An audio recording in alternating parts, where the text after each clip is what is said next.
This week, it's Wave 1 of the Beast Snaggas.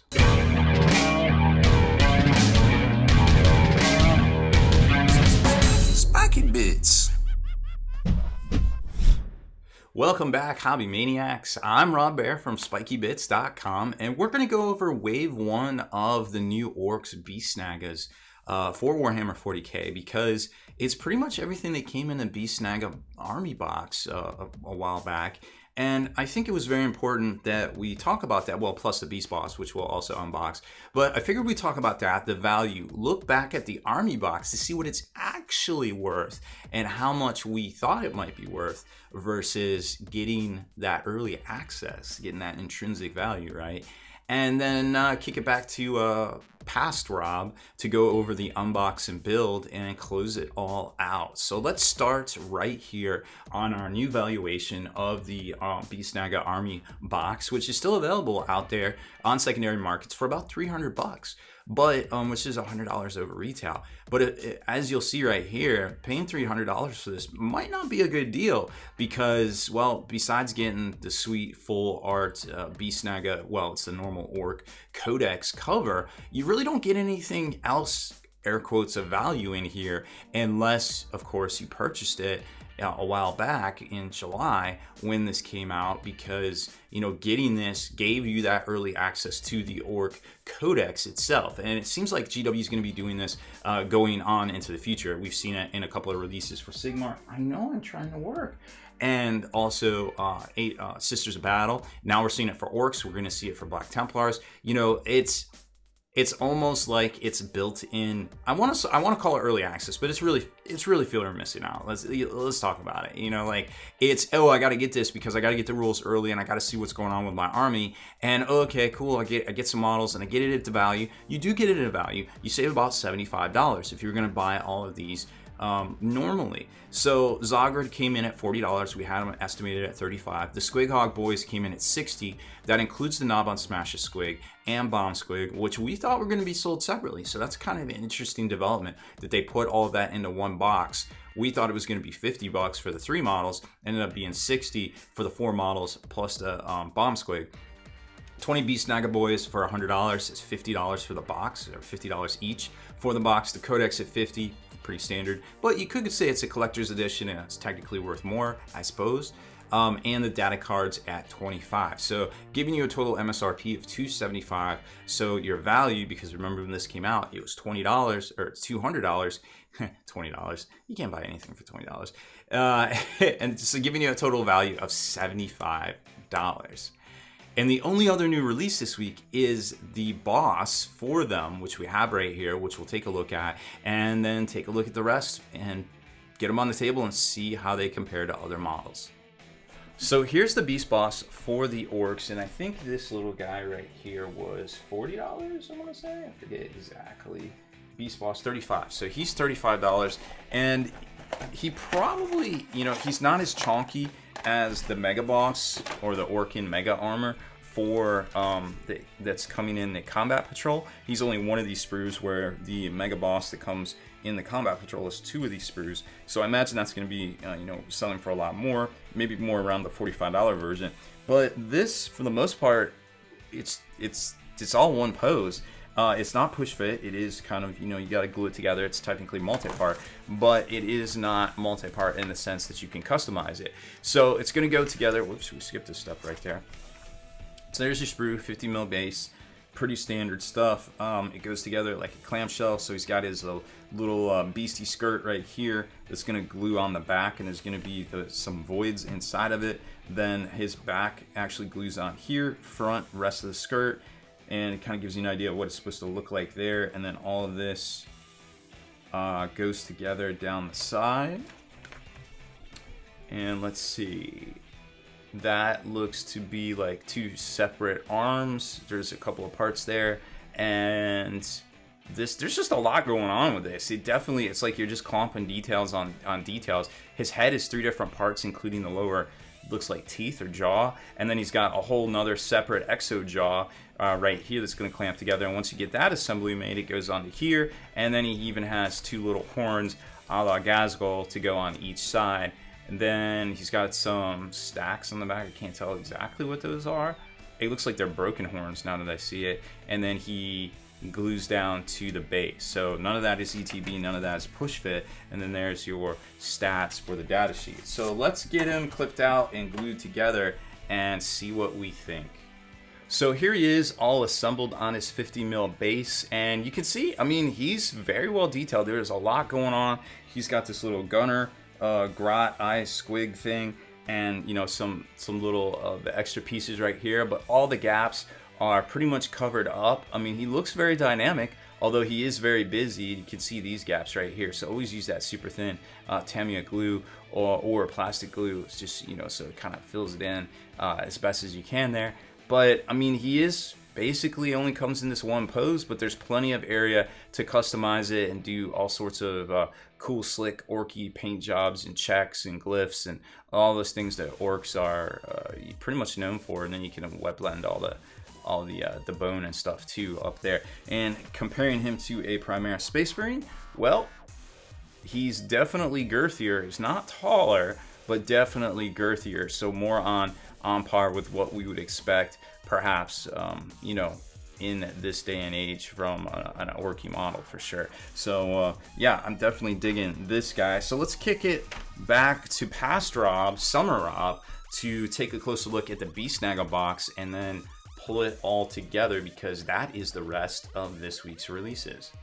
So I won't lie to you, I already opened this up and took a quick look at it, and layout wise I'm actually kind of impressed with it, because I do like how they kind of have everything, you know, expertly kind of laid out right here as far as the sprues go. And then they have the little cover art things in here, which we've seen in the past in bigger sets, to protect the book and the instruction manual, which is a really important detail that I think was really cool that GW realized. This one has two of them in here, I guess on mistake, which is kind of cool, bonus. And then on the back, it's just the same thing with the little UPC card, because remember, when they assemble this, they beep and boop everything to make sure it's all in there. There's the Orc Army cards, and then here's the Codex with the instruction manual, and I think that's all that comes in here. Now, I would like to point out the fact that this is made in China, so the books and some of the components in this set are made in China. I don't know whether they assemble them in the UK or the US at this point, but when you look at the book, or the box, of course, they just say straight up made in the UK. Now, I know there's a caveat about that, where at least here in the States, you can import components, but if you assemble them here, you know, completely in the States, then you can say it is made in the US. So that looks like perhaps something that ports over to the UK as well. I don't know. I'm not a legalologist when it comes to imports and exports. I can only look at the information I have in front of me, and this is indeed produced in China, which would lead me to believe that this is also produced in China, but it doesn't quite say it. But all that aside, and then you're going to get the bases and everything here, and that is it. So let's take a closer look at all of this. Here's the book, and it's really nice. It's got a nice soft kind of cover, very, very cool, that really works out well. And in the back here, they have a reference glossary. It's 135 pages. And what I really like about it is they have an homage to the what is that, 4th edition, 3rd edition Orc book, I think, Codex cover right there. So that was really cool to see. A lot of stuff in here, and we've covered a lot of it, but rules-wise, over on the site, you can probably find a lot of this where we break down and give you our thoughts. You know, over half of the book is actually rules, including Crusade rules, which is really cool to see. So pretty neat there. On to the Wargear cards, or the actual data cards themselves. I don't know what the deal is with this, but I mean, they're laid out pretty well, and they got, you know, a little bit of like graphic cool stuff in the background, but the backs are all pretty much the same until you get up to the Psychic right here, and then these are all different. So I mean, they're okay, and this is kind of like their norm these days. But I do remember a time when, you know, all the backs had different backings, and all the fronts had different depending on what they were, and those were kind of nice. Onto the instructions themselves, there's a bunch of different size and bases in here, so it looks like The knob on Smash the Squig is going to come on a 90 mil, and then the Squig Herd Boys are going to come on 75 mil ovals. Then you got a 50 mil right here for Zodgrod, it looks like, 35s for the Boyz, and then 125, I guess, for the Bomb Squig. I suppose we'll find out when we get to that. So here's Zodgrod right here, which, you know, doesn't look too bad, I suppose, as far as, you know, any special character goes. They do that whole like clamshell sort of thing to give them three-dimensional look and depth to it, which I can definitely appreciate. It is sliced. These aren't easy to build. They are, you know, push, aka push fit. They are easier to build, where you've got these slices with a lot of nubs and things like that that lock in and give you a better idea of where they go. Everything looks fine from this. Looks like you put the ammo on there, and then the Gravel Claw is going to have that three-dimensional look to it too. And then it looks like his hair, pieces of his hair are some of the last things to go on right there. Pretty interesting. Snagga boys have a few options, it looks like. So you can make the Snagga knob or a Snagga boy, depending on how many you're going to put in your squad right there. So both of those are available. And then you've got the, what is this, the Thump Gun, the new one. So you can take the one upgrade if you want, or you can just give them a Choppa. All these guys come with Choppa Sluggas. And that's pretty much it. There isn't much variety from there. Again, you can see they're pretty much the easier to build. We've got a front and right half, and then you just kind of put the arms on, and maybe a random shoulder pad here and there, maybe a head here and there, but either way they go together pretty well, it looks like. And then there's your 20-mans on the back. But remember, it's literally 2 sets of these sprues, so no big deal there. The knob on Smasher Squig's kind of interesting. I'm sure everybody has something to say about the Great White Squig. I kind of want a Great White Squig. So if you're going to paint a Great White Squig up and he looks dope, you know, hit me up about it. Maybe I'll buy him off you. I don't know. He just looks cool. And I like cool minis, even if I don't even play Orcs, and just put them in the case.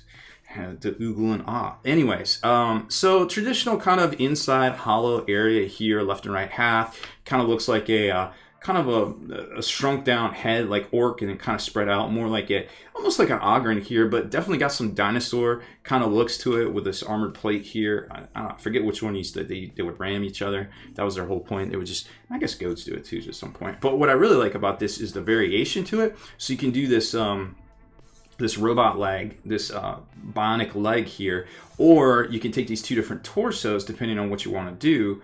Actually, it does, yeah, they are 2 different torsos, it looks like. And depending on what you want to do right here, and then they give you the instructions on which ones to use, you can kind of have this head kind of thumping forward, or just kind of like moving at a fast rate. So, you know, maybe you want to do a diorama with that. That'd be cool. But either way, you can have a little bit more variance here. And speaking of variance, let's look at the knob here. So you got 2 different little icons you can put on top of the banner poles, 2 different heads. Looks like one has a mohawk on it. That's kind of cool. And then you've got 2 different weapons. I think he has the same weapons regardless, but you can have him with the pistol, and then his, I don't even know what that is, crazy buzzsaw thing on the back.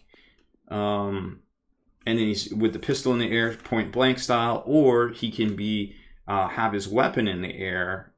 But what I didn't notice on these instructions was where to put the pistol. So I guess if you take it this way, you have to put they didn't really show that. So I guess you put the pistol on his belt somewhere. I don't know.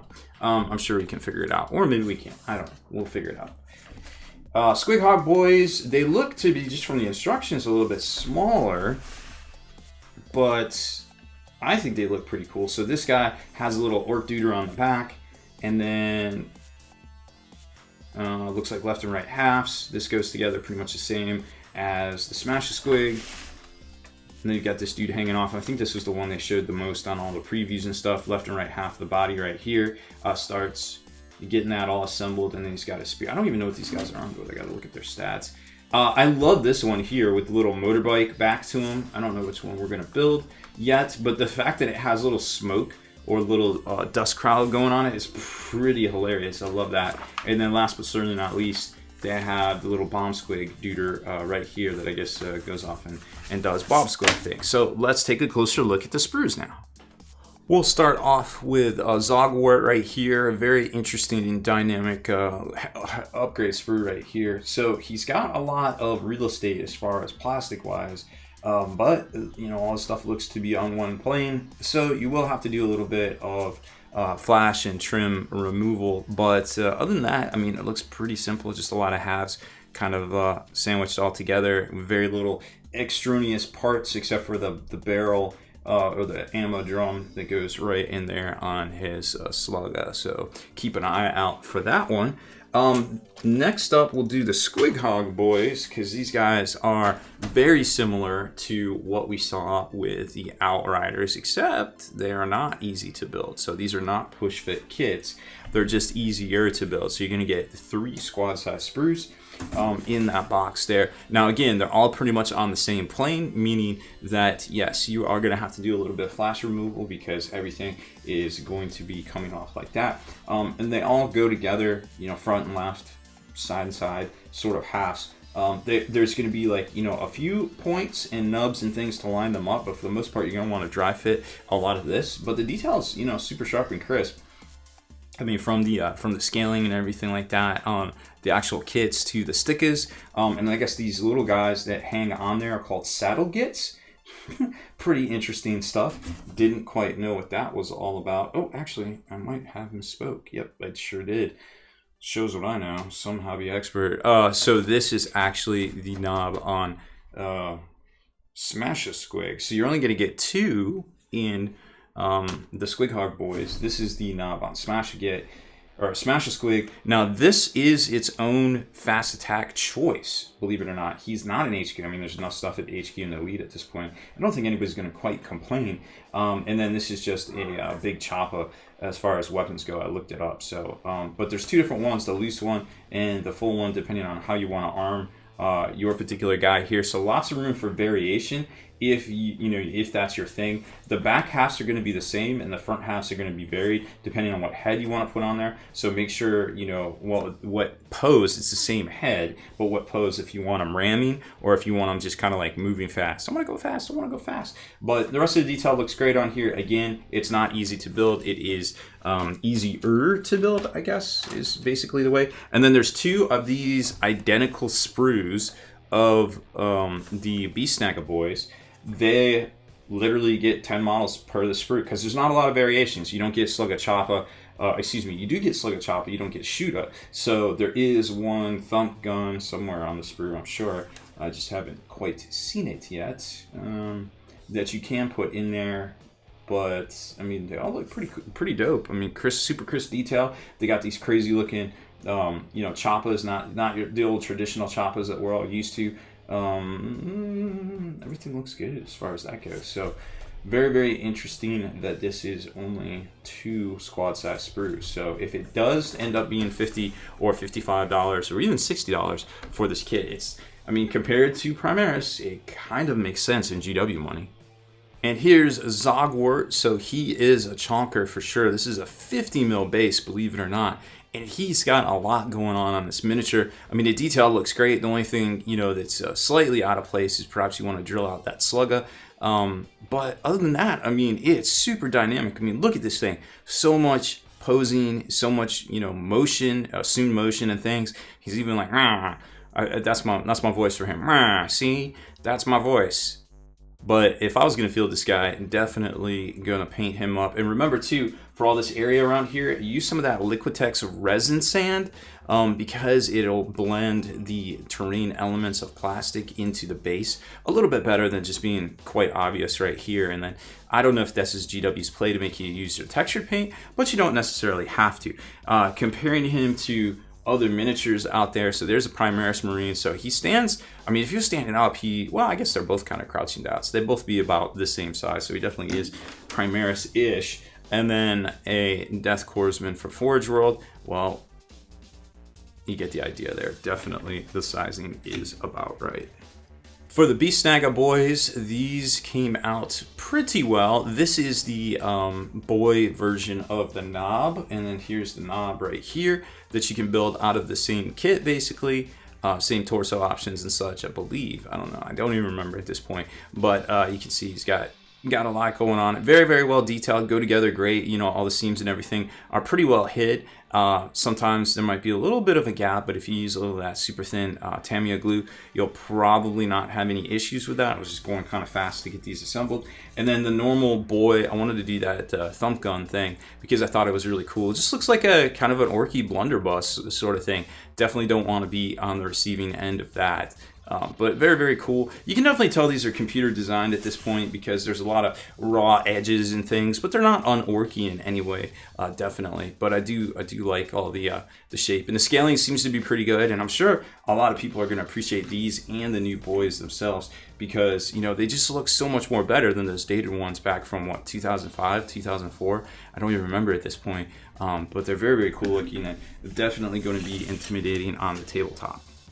Squig Hog Riders, these guys are really cool. They're a little bit smaller, I guess, than what I was picturing them in my mind. I guess the knob was kind of more what I was expecting, and I'll show you that here in a second. But this is the one we saw all the previews for and everything like that. You definitely recognize him. He's got his cool looking sticker with a little rocket. I guess it's a rocket propelled sticker. There you go. Use a little bit of blue tack to put him on here because you're definitely going to want to paint these guys separate. Oop, he's about to go. He's like, I'm leaving.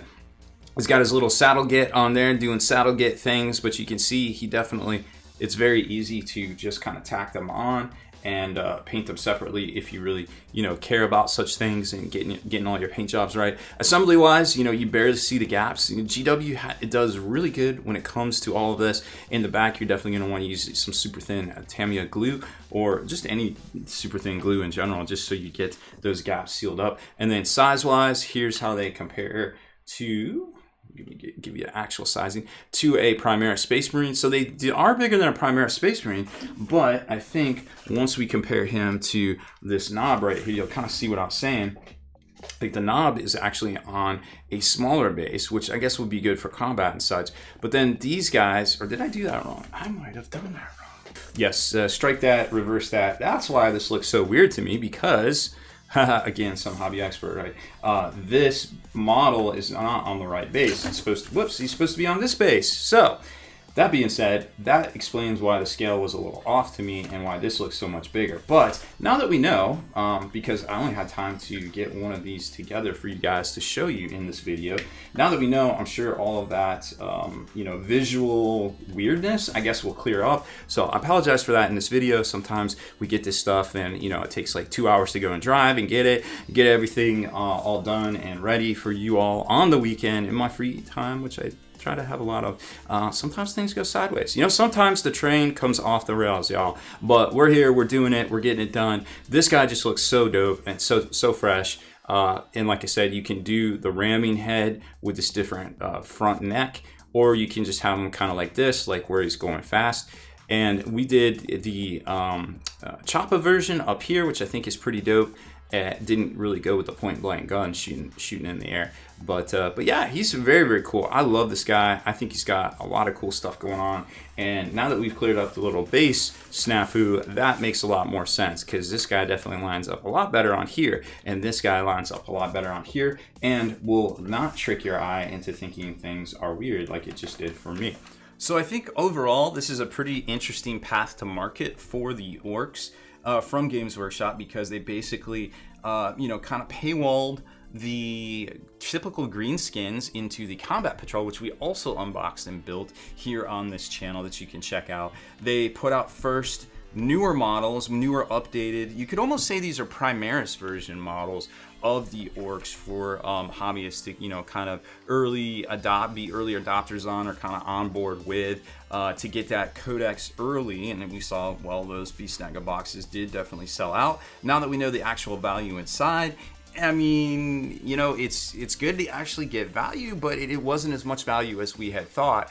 And obviously the early access kind of probably swayed a lot of hobbyists to go ahead and pick them up. And then once they had, you know, the beast side of this, I mean, they're cool. You know, we've always had beastie orcs next to the green skinned orcs in both systems. So it's kind of something different, but it's also something, again, for Games Workshop to sell to hobbyists that we didn't really have before, you know? So whether that's a good thing or it's a bad thing, well, it's obviously up to you to always vote with your hobby dollars and kind of show GW what you're actually interested in at the end of the day. And that's how we say it here, and that's how we call it. Of course, there's still more Snagga releases to come out. I know a lot of folks are looking forward to that kill rig, so we can't wait to get our hot little hands on one as well, because that's going to be hopefully pretty chunky. I hope that's on a night base. So 170, 170 oval. Going to be very interesting. So still some really fun times ahead for Greenskins and the Orcs. So can't wait to check out all the future releases as well. So thank you very much for watching this. Make sure you hit that subscribe button so you can turn on notifications and be the very first to watch, and comment on our videos. And don't forget, you can always get your hobbies for less from dicehead.com, Amazon, or hopefully your local game store.